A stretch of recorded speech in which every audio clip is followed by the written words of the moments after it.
So today we are going to be reading about a fairy tale, and probably most of you have heard this story before. It is called Jack and the Beanstalk, and it's by Helen Lester, and it's illustrated by Jesus Aguanda. Now, fairy tales are made-up stories from long ago that also have made-up characters, and they're about things that can't really happen in real life. So let's jump right into this Jack and the Beanstalk, and then when it's all over, I want you to practice retelling the story, making sure you have a beginning, middle, end with your family or friends around you. So let's jump into this fairy tale, Jack and the Beanstalk.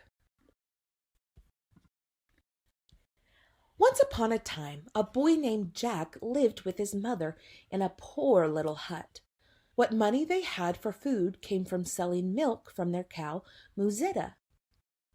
But when old Musetta stopped giving milk, they knew they would have to sell her. So Jack and the cow hiked into the village.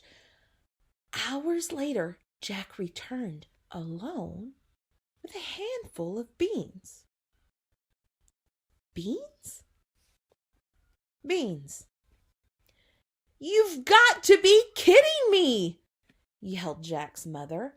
"You were supposed to sell Musetta for money!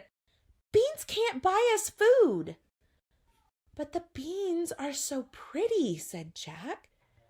"This is a mess," sighed his mother. Jack went outside and planted the pretty beans in a sunny spot. He gave them a drink of water.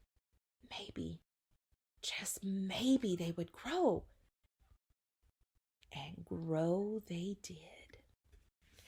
Overnight, the seeds had sprouted. By morning, they had wound into a beautiful beanstalk. "How did it grow so fast?" wondered Jack.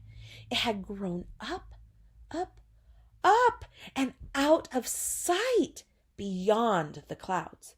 "Wowee!" exclaimed Jack. Being a curious lad, he simply had to climb it. Where would the beanstalk lead? He went up, up, higher and higher, until he went beyond the clouds. Look on the signs.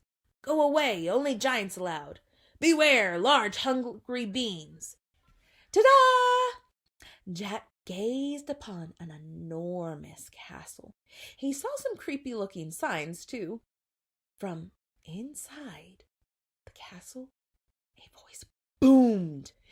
"Fee, fi, fo, fum, time for Betty, ho-dee-hum."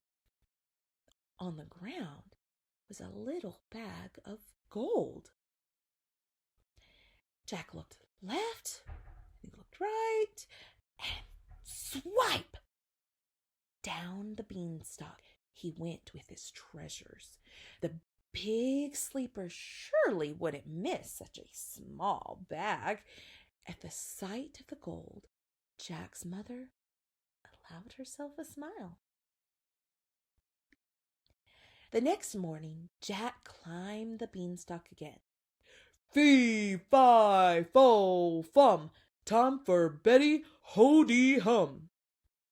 Good timing, thought Jack, and this time he helped himself to a goose who was very busy laying golden eggs. At the sight of the busy goose cranking out golden eggs, Jack's mother allowed herself a little giggle. The next morning, Jack eagerly climbed the beanstalk. He wondered what treasures awaited him. Oh dear! He did not find what he had expected. "Fee, fi, fo, fum, where on earth did you come from?" "From down on earth," replied Jack. "Well, I came up from my beanstalk, which is in earth. You see, I gave it sunshine and water and..." But the giant was not interested in Jack's gardening skills.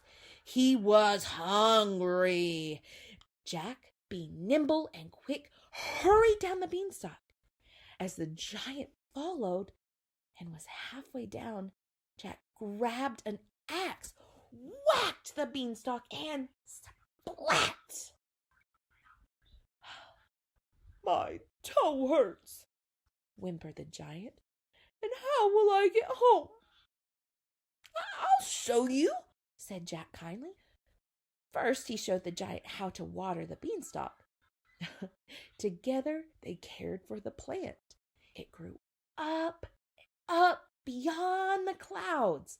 Now the giant could climb home, and Jack bought Musetta back.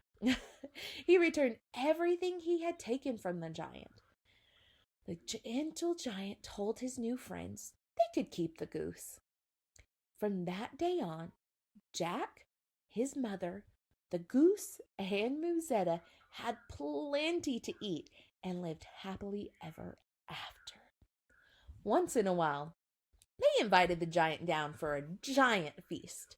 These feasts always included plenty of leafy beanstalk greens.